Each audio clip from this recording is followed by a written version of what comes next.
ایک انٹرویو میں ایک اینکر نے مجھ سے پوچھا کہ آپ کی پوری سیاست جو ہے وہ اس لیے ہے کہ اسلام آباد میں آ کر بنگلوں میں رہیں.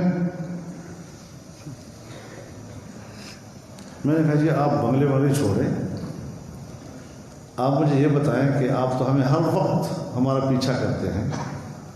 جب ہمارے پاس یہ بنگلے نہیں تھے اور ہم عوام میں جا کر بات کرتے تھے, پھر اس کے بعد ہم ایوانوں کی طرف آئے, پھر آپ نے ہمیں پارلیمنٹ کے اندر دیکھا سنا, پھر آپ نے ہمیں کمیٹیوں کی اجلاسوں میں سنا, پھر آپ نے ہمیں پریس کانفرنسوں میں سنا, پھر آپ نے ہمیں انٹرویوز میں سنا.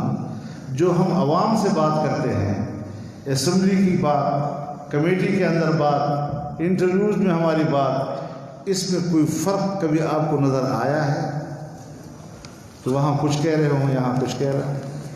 لہجے میں انداز میں فرق ہو سکتا ہے, لیکن بنیادی جو موقف ہے یا گفتگو ہے اس میں کبھی فرق دیکھا ہے آپ لوگوں نے؟ کہنے لگا نہیں.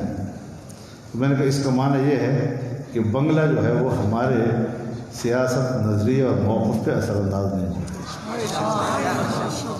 پھر میں نے کہا دیکھو بات سنو, یہ جو بنگلے ہیں یہ ان لوگوں کے باپ دادا کی جاگیریں ہیں کیا؟ ابھی تو میں نے کہا 4-5 بنگلوں میں ہم آئے ہوئے ہیں, ہمیں ساروں پر قبضہ کرنا ہے.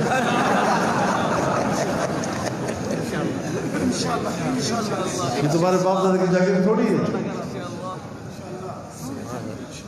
اور آج بھی ہمارے اور آپ کے سامنے اگر رکاوٹ ہے تو پاکستان کی بیوروکریسی اور پاکستان کی اسٹیبلشمنٹ ہے. یہ سامنے سے ہٹ جائے پھر دیکھیں یہ لوگ کیسے اقتدار کر سکتے ہیں. ہم جانتے ہیں دوسرے کو, ہمیں پتہ ہے.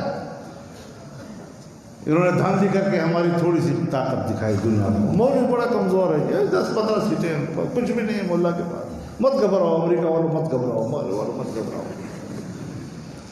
جب ہم نے اس پر رد عمل دیا اور 10 لاکھ کے ہم نے 14-15 اجتماع کیے, تو پھر ہم نے یہ پیغام دے دیا کہ وہ دھاندلی تھی, اصل حقیقت یہ ہے.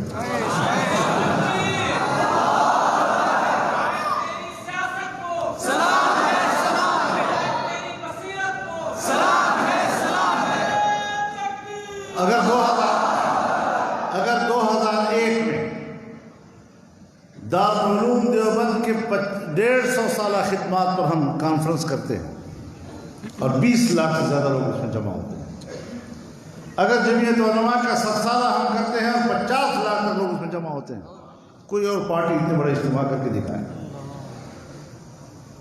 تو پبلک ہے تو ہم کر رہے ہیں نا.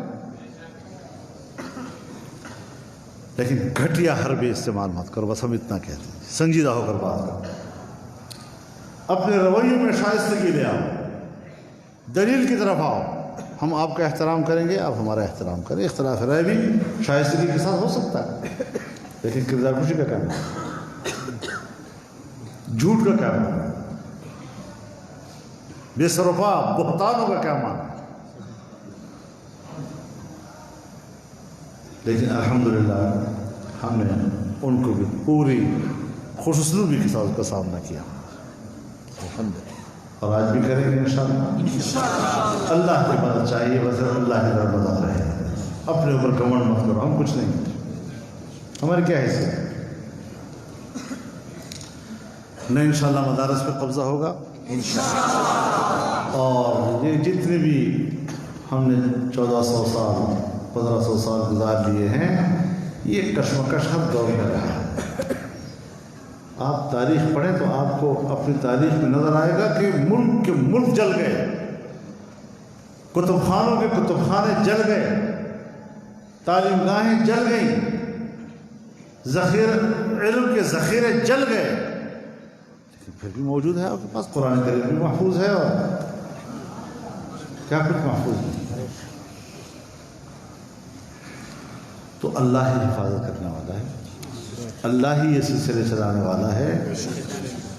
نہ انگریز کی خواہش تھی کہ مدرسہ بنے, نہ امریکہ کی خواہش ہے کہ مدرسہ رہے, اور اس کے باوجود ہے اور انشاءاللہ رہے گا. بس موقف میں ذرا مضبوطی ہونی چاہیے, ایسا مضبوط موقف کہ وہ سمجھیں کہ یہ تو بالکل ہی ان پڑھ ہے، کوئی بات سمجھتے ہی نہیں، کس مخلوق سے بات پڑھ گئے، ہم کچھ کہہ رہے ہیں تو یہ کچھ اور کہہ رہے ہوتے ہیں، اس طرح بن جاؤ تو بس خیر